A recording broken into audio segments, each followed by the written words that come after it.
It's all about team. Sometimes people give me too much credit. People give too much credit for vision and all that stuff.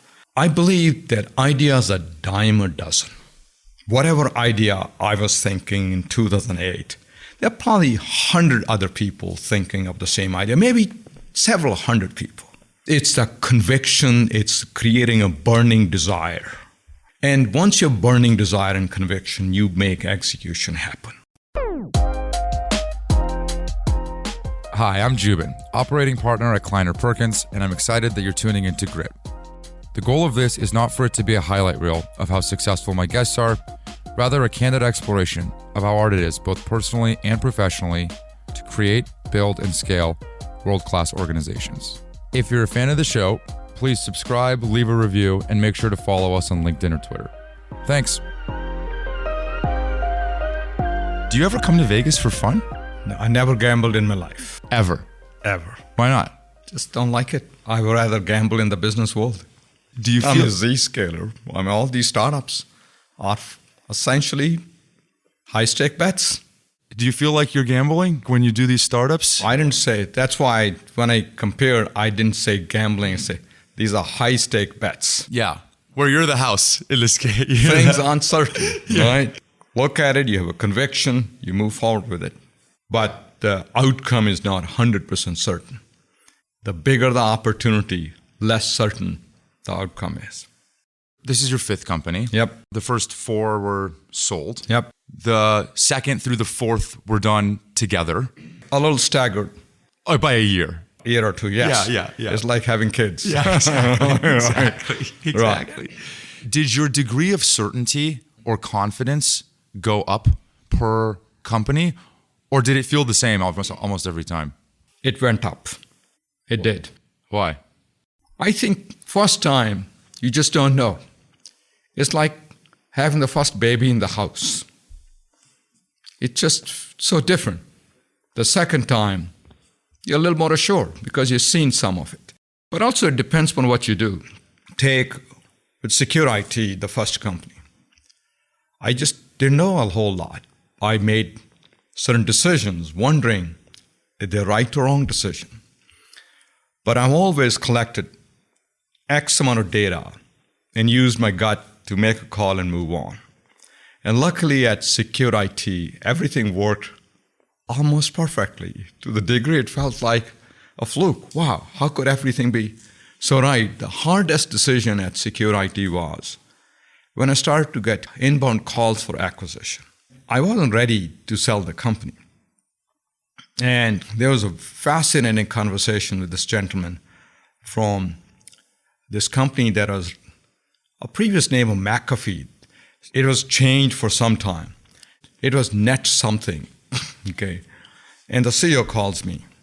And he first had a good conversation, then he said, Jay, if you don't sell this company, I'm going to come after this business. You'll be wiped out. Here's an offer for X million. You take it or leave it. I give you 24 hours. It's like, that's crazy. I will never do that. This is a silly thing. But that's what he did. And I was sweating. And he said, how much money have you made? Have you put in this company? $500,000. And his offer was about 45 million. And he said, cash, return in 90x. And you started this company about 12 months ago. You're crazy not to take it. I told him no. I walked away. But I wasn't sure who to call, what guidance and advice to take. And at that time, that's all I knew. I moved on. I stuck to my guns. And 8 months later, Verisign comes along. And there's a similar discussion, but the CEO of Verisign was a very good gentleman. Okay, he called me first. I told him no. He called me the second time. I told him no. And he said, Jay, you should sit down and talk and then say no. That's pretty smart. So he and I met. He explained the logic and all. It made sense. Then acquisition happened. How much was that for? That was about $85 million. So you made 30% more by saying no 6 months later. Almost, yeah, 80%. Yeah, 80%. Sorry, yeah. So Yeah. it wasn't really a factor, but more importantly, Verisign was the right thing to do. Well, The deal was done at $27 a share. When I left Verisign after about 18 or 16 months, it was $256 after 2 splits.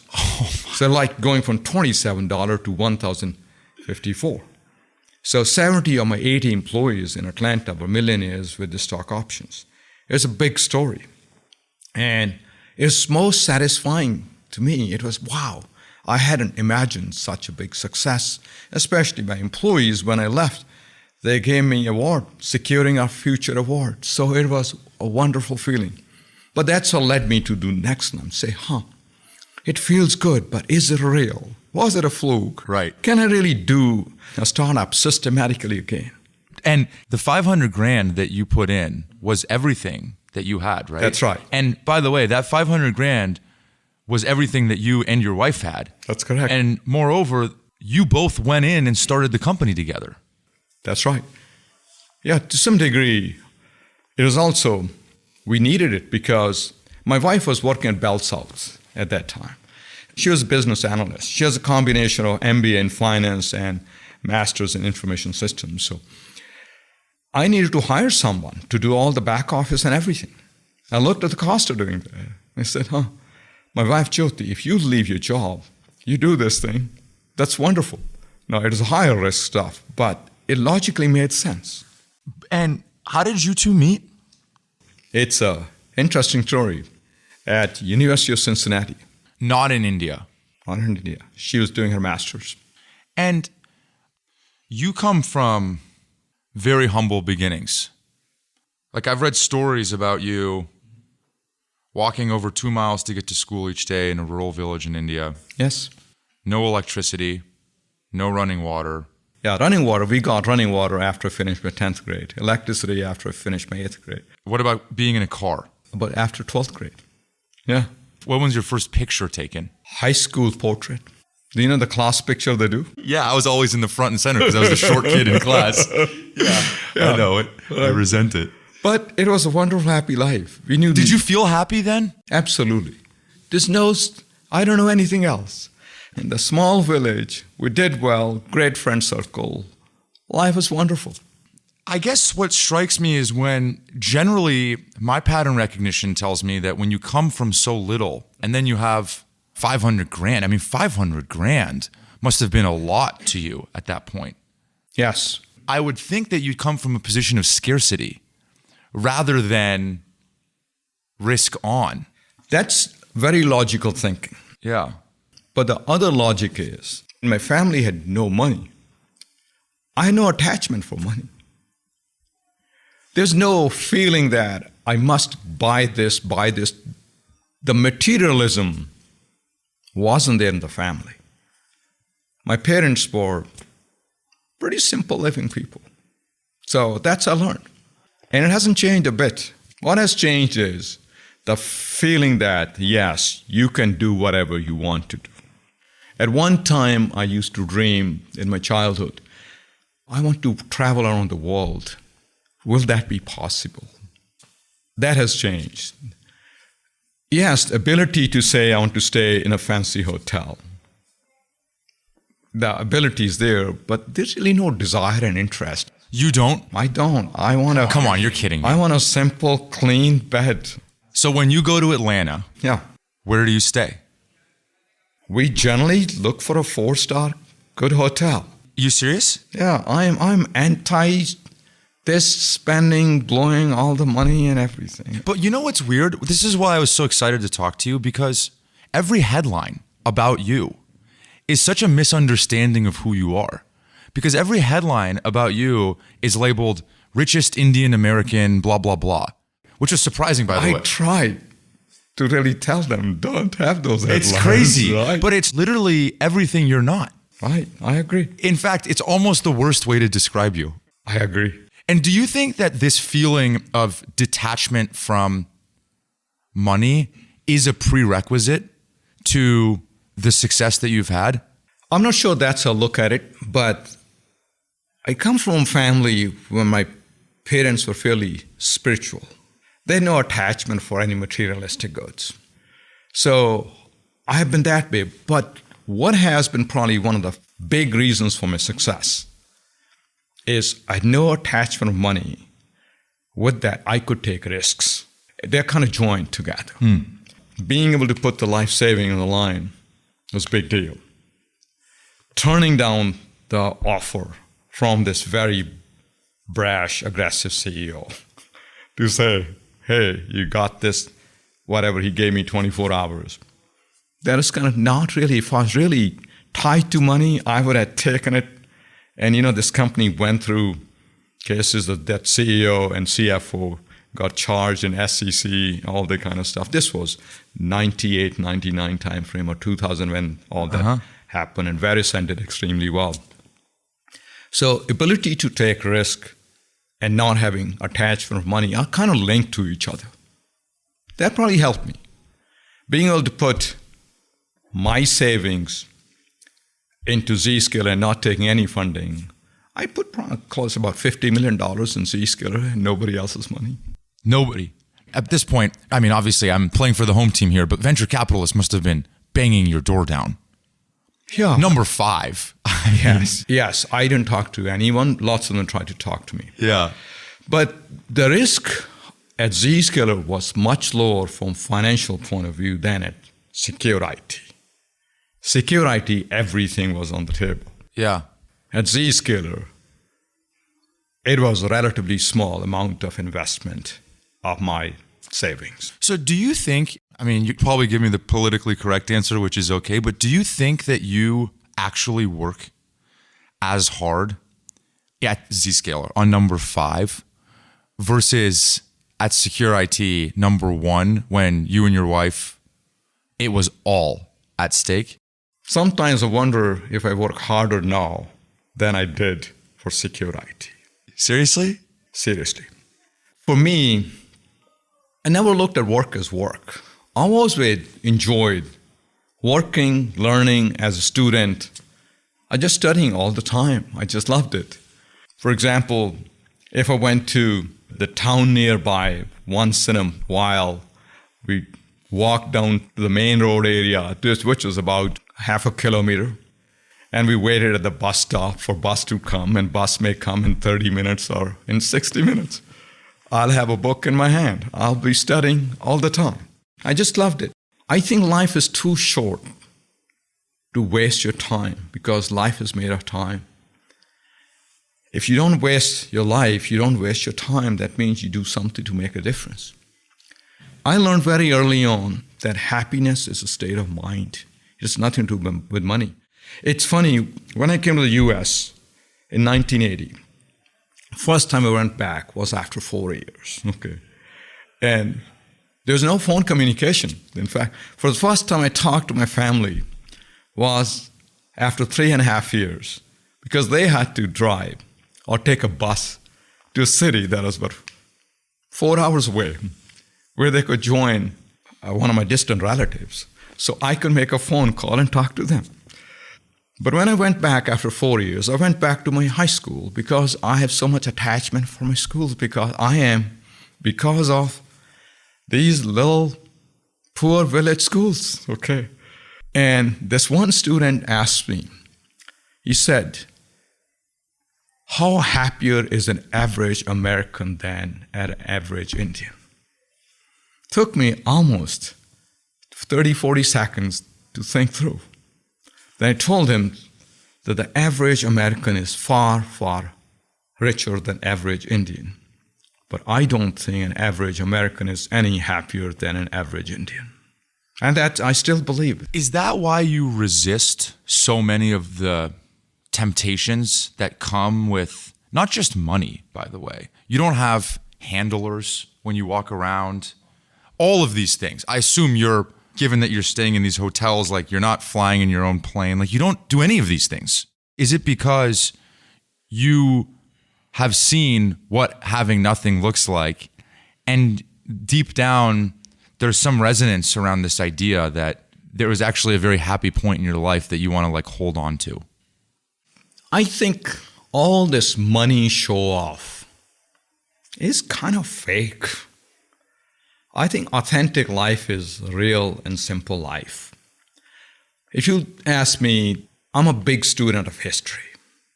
I love all kinds of reading, history, geography, all the stuff. My two heroes are Gandhi and Abraham Lincoln. Where they come from, what they've done, the life of selfless life, being able to do things. It's a wonderful thing. That's what I enjoy doing. I was sat down with Girish from Freshworks, I'm sure you know, also like a hero in India. And he was reflecting to me how one day a big banker invited him to, I think, a cricket game or something in India. And, you know, they were going to go to a fancy dinner after. And he asked him to pull the black car over. And there was a stand. I don't know what the food is on the side of the road, but there was a stand that it's like 10 cents. And that's what he wanted for dinner. And they were like, wait, no, we're going. And he's like, no. This is what I want. Like, this is my, and he just sat there and ate it, and he couldn't have been happier. It kind of reminds me of that. Yeah, I think it's your family values that kind of bring, when people come from probably little background, either they jump into the all rich, show off, all the stuff, or they don't. I just feel happy and good doing what I do. I care for my family, health, and then business. I'm really not into too many social parties and connections. What do you do when you're not? I assume you work out every day? I do. And you're working every day? Yes. And then you're hanging out with your family as much as you're home if you're not traveling? Exactly. When you're not doing those three things, what are you doing? How do you fill in the space? It's work or family by and large. Really? Yeah, there's relatively limited social life. I could be out there every evening, right? But family is important. We started doing bonding walks with my family 20 years ago. What's that? It'll be after dinner walks. So we'll be working hard. My wife and I both, she was involved in all 5 startups. From 0 to 1? Yeah, she would generally leave after either 2 years or 3 years. At Zscaler, she was there for about 4 years. But we'll have a long day of work, then we would go home, have dinner, and my wife and I and kids will go for after dinner bonding walk. That's a good time to wind down, chat with the family, build a bond. Those are good moments. My wife and I do lots of hiking, getting into nature, because I come from Himalayas where it's all beautiful nature. So I enjoy being outdoors. Yeah, we do some level of social, but it's not. I don't have an active social life. Or maybe I put it that way. My active social life is with my family. Or work. And a few close friends. And work too. Work is, of course. Work is an important part of it. Do you think maybe part of it is that there's so much demand on your time when you're at work, and it's all social, it's all meetings? Do you think that part of it is that you're just kind of zapped after a full day like this? I think after 10 customer meetings, I'm more excited than anything. Seriously? I'm on cloud 9 because these meetings are so exciting. Customers love our technology, new ideas and everything. But time is precious. So I want to spend time with my family as much as I can. So it's family time or work time or health time. It's simple, right? Happiness is a state of mind. Have you always believed that, or did something change that? I've always believed that. Since you were a kid? I mean, I didn't think in philosophical term of happiness is state of mind or whatever. Those exact ideas evolved later on. But I can recall my childhood was a very happy childhood. We'll get together, neighborhood kids, the games we played with little stones and sticks and stones because that's all we had, right? It was all happy and wonderful. I've been very fortunate. I got many lucky breaks.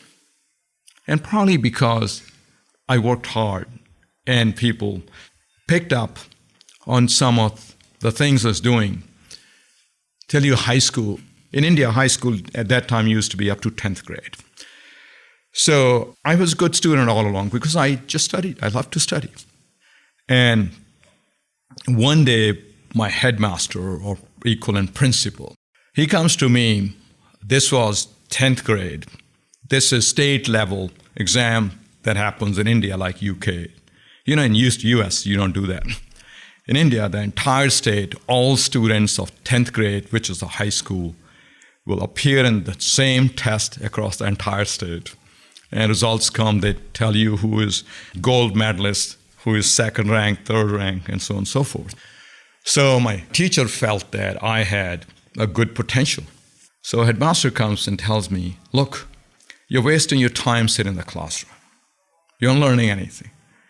I want you to go and sit in those bushes because there's no extra rooms out there. Go and study in those bushes, do your work, and then come back before lunch. I'll review your work and I'll give you more homework. And I'll guide you. Essentially, he was coaching me. He wanted to pull me out of the class and help me. Those things are very, very helpful. The books I had in high school, they're pretty simple books. I learned all of them. Then I went to him and my headmaster and said, I want to get some advanced books from the college level for history and geography and all this stuff, but I can't afford it. How can you help? He said, well, why don't you go to the shop, buy whatever books you need to buy, bring them here. We'll buy them under the school library. And you use the books, and once you're done, we're going to put them in school library. There's some wonderful things these guys did. So this is very, very helpful. When you're having bad days, I guess, do bad days exist for you? I'm going to assume they do. Of course. Okay. And let's say that specifically at work, it's a bad day. Right. Maybe that bad day at work happens in the form of bad earnings report or whatever. I mean, we could list them off. There's probably less bad days than there were in the beginning, but nonetheless, do you interpret those events differently than you otherwise would? Like, what do you make of that, I guess, internally? Look, overall, I am committed to my cause, my work. And the philosophy I follow is something I learned in my 7th grade. This school teacher, he's a pretty smart guy. Here's a whiteboard. Oh, we had blackboards, actually. We sat outside in the class on the ground, and there'll be a blackboard sitting there, and teachers had a chair and table. We all sat on the ground.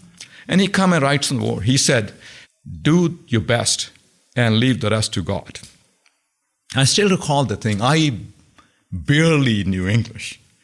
So when he wrote it, he tried to explain to us what it was. And I don't know why he wrote it, but that's what he wrote. I still recall, I follow the same philosophy.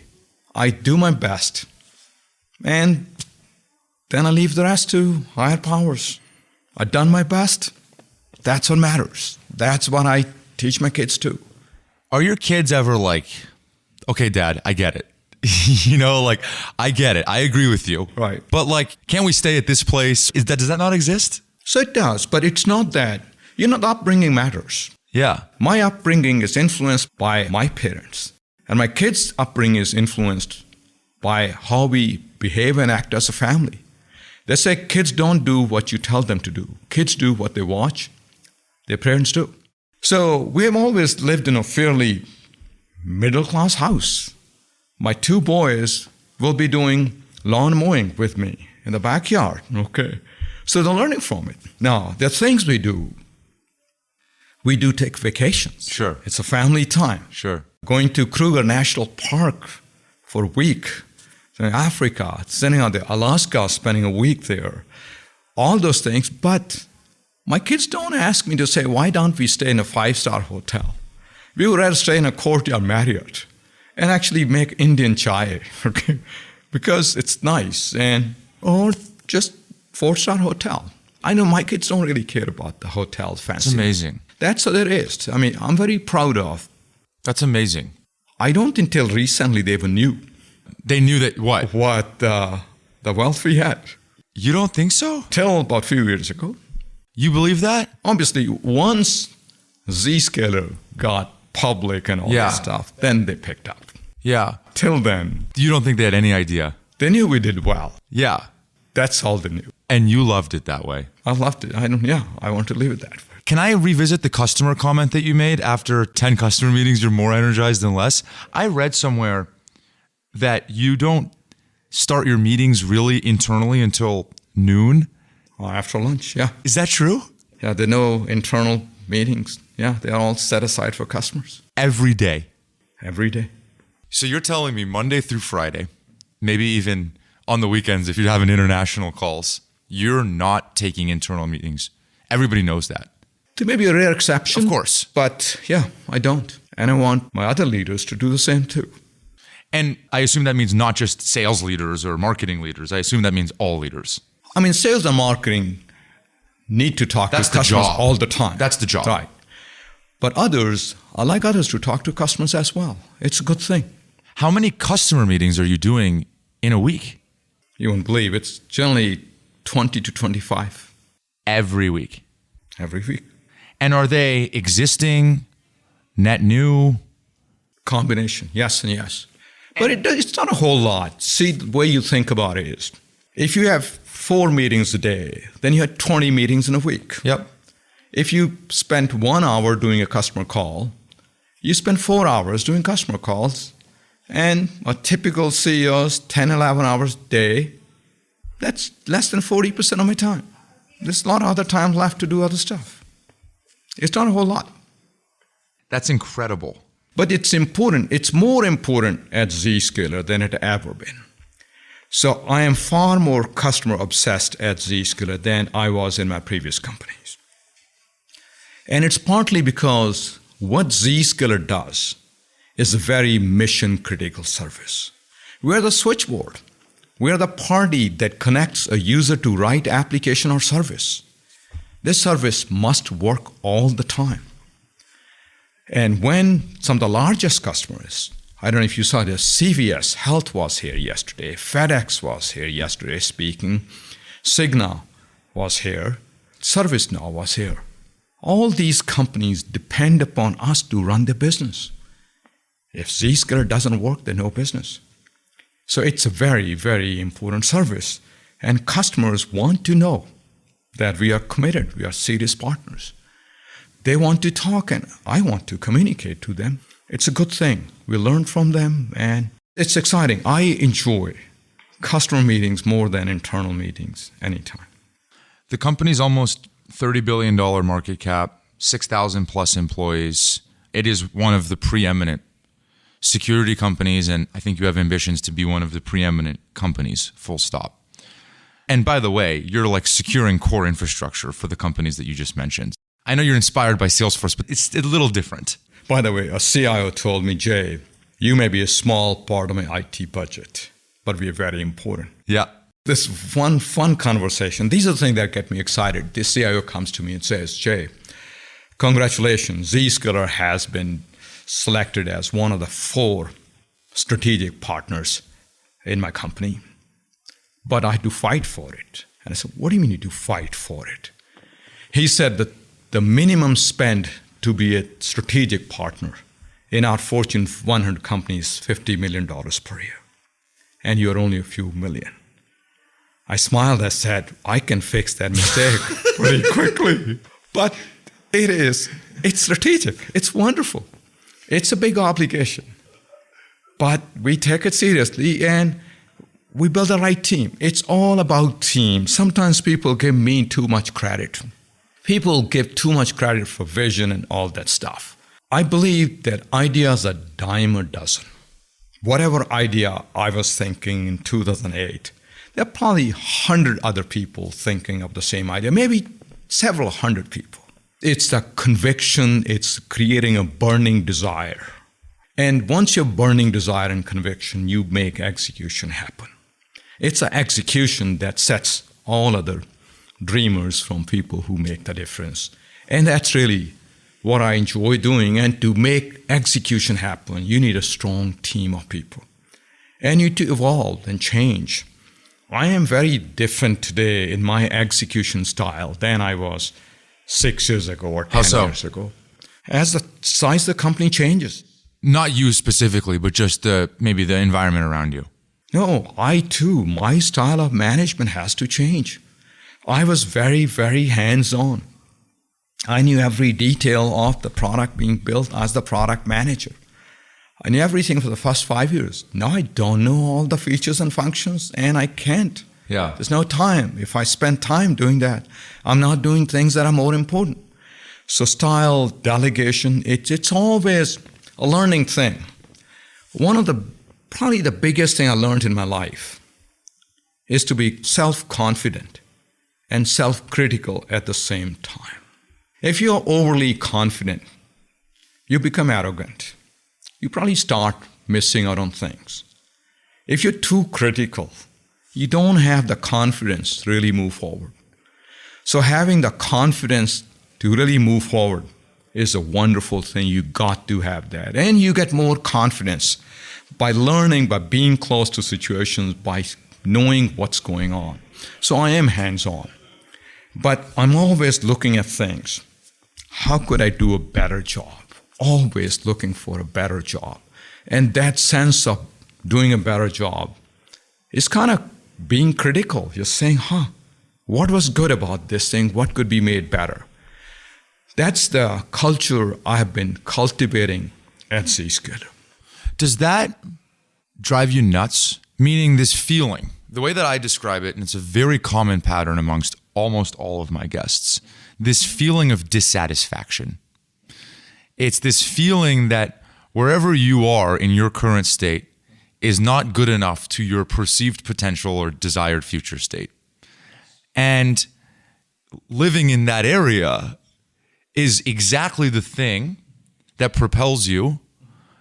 But I wonder, does it also drive you nuts? Not at all. Not at all.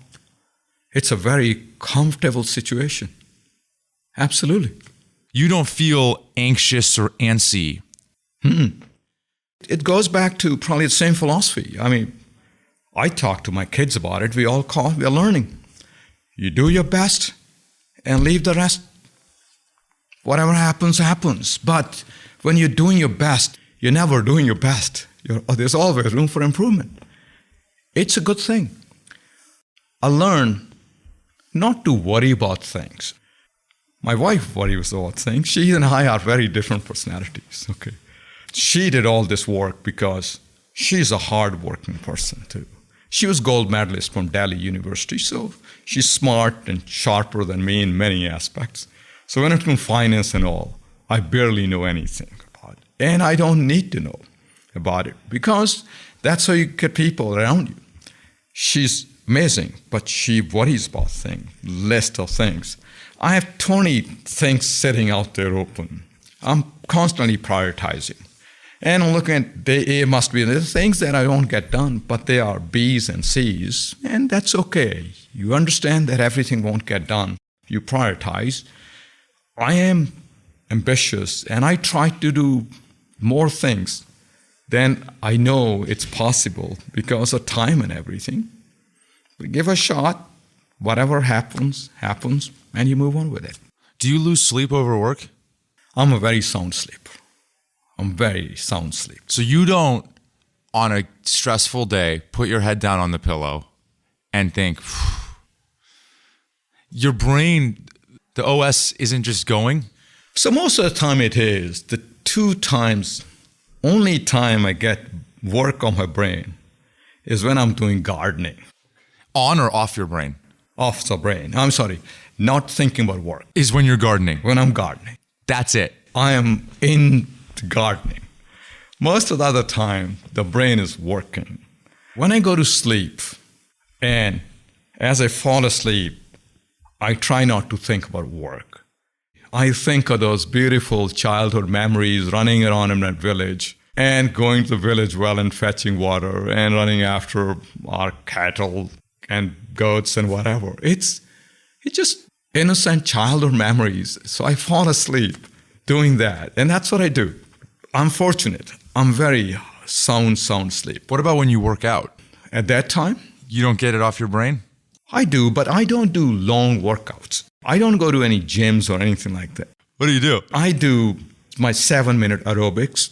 Okay, there'll a bunch of YouTube videos on 7 minutes aerobics. You can do it anytime, like in a hotel room. I did that 7 minutes this morning. I did that yesterday as well because it feels good.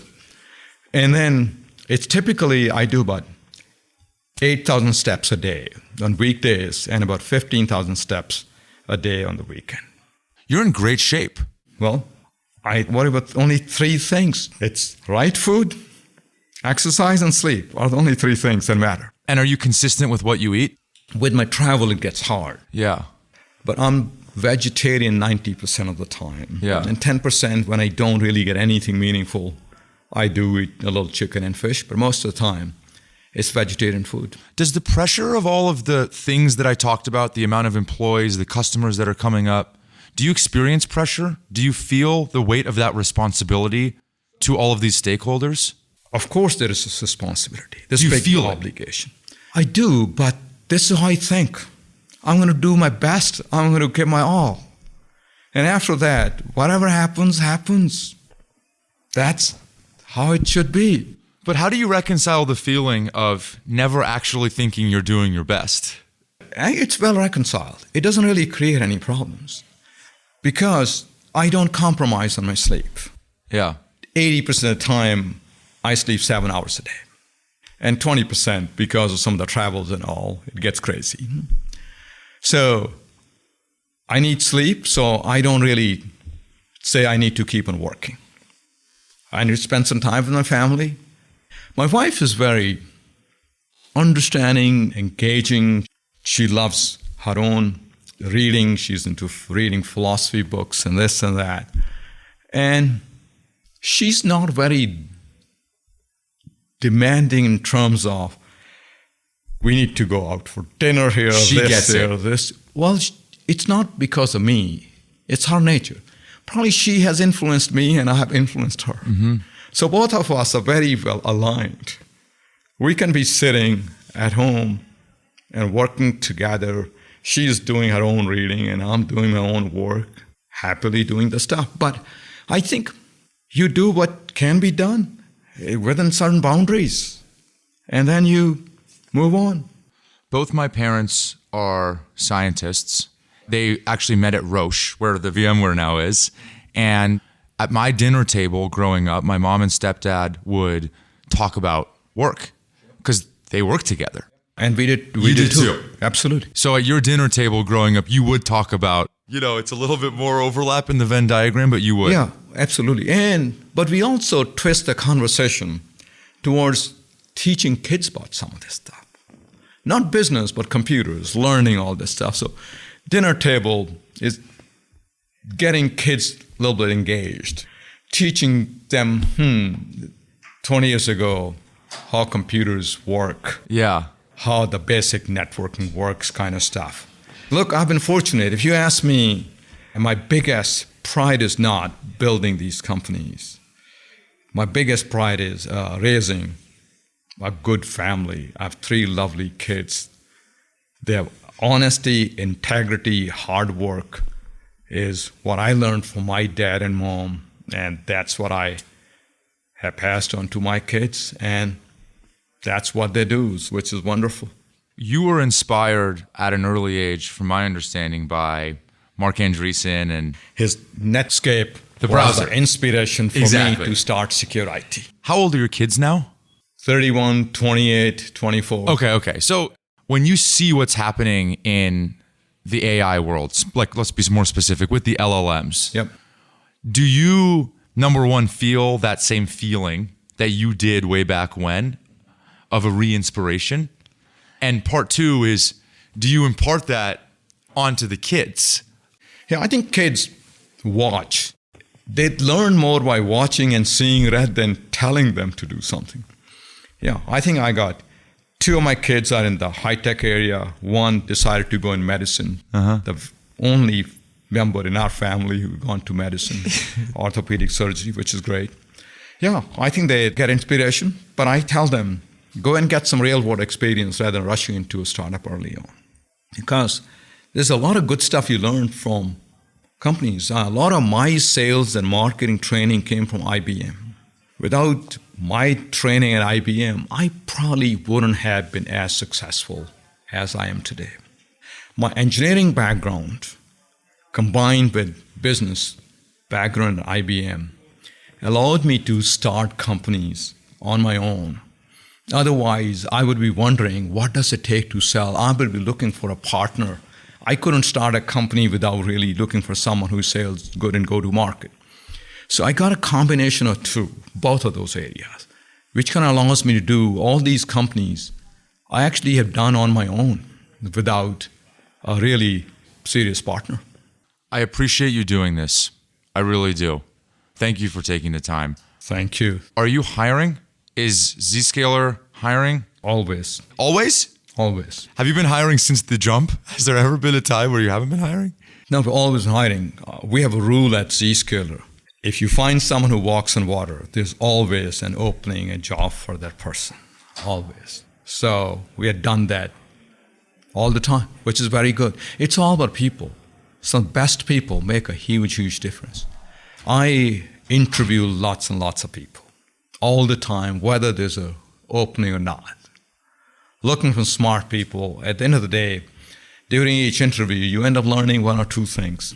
And every 30 people I meet with, one of them ends up being exceptionally smart. So we hire them. And you move mountains to get that person in. We do. Yeah, it's rare when we want to get someone and we can't get that person. Last question I ask every guest. When you hear the word grit, what do you think of? It's ability to persist, to do what you need to do. But I think the grit and all that stuff becomes good when you have a real desire to do something. You aren't doing something as a job. I like to tell people, if you really want to do something, it essentially becomes your hobby. Everything feels good. Work is no longer work. And even if you're working hard, feeling is positive. You feel good about it. And that's how I think. I have a weird mind. If I think something is good for me, I start liking it. If I think it's bad for me, I start disliking it. Like what? Like in the case of food, it's very pronounced. I just only enjoy eating healthy food. And all the other stuff, even Indian sweets and all that stuff, I just have no interest in them anymore. The work your mind gets conditioned to, mind is so powerful. I mean, I genuinely enjoy work. And it has become part of life. It's no longer that I'm working hard because I don't need to. But I think a sense of accomplishment drives me. And it's wonderful to see that you're making a difference in the world because life is too short. We need more people like you in the world and in technology. So thank you, and I can't wait to see what you do next. Thank you. I appreciate your time. That's it. Thanks for tuning in. Feel free to come back every Monday morning to listen to a new guest, or go back into the archives when we've done more than 100 episodes. This podcast is a Kleiner Perkins production, and the episode was edited by Eric Johnson from Lightning Pod. Thank you all.